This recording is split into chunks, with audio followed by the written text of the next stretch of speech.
間もなく今年も終わりで年が明けるということで、次の年に向けてもうちょっとバージョンアップしたいということで新しいカメラを買いました。これもね、ブロワーと同じ友人のからいただいた、自信見舞いでいただいた Amazon ギフトカードで買いました。ありがとうございます。使ったことないんでもう入門編でいいかなと。これが割と安価でセットみんなついてるって書いてあったんで、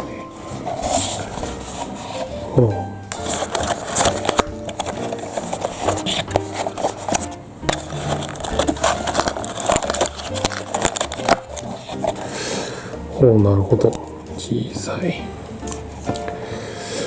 これがね、防水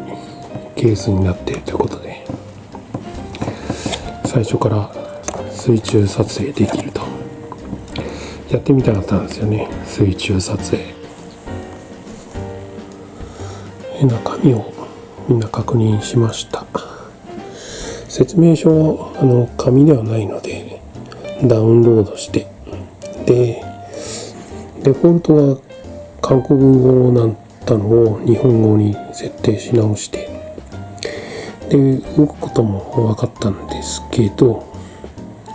よくよく考えてみたら、なんか自撮り棒かなんかないとさすがに水槽に手突っ込むのは嫌なんで、自撮り棒かなんか用意しないとすぐには撮影できないですね。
はい。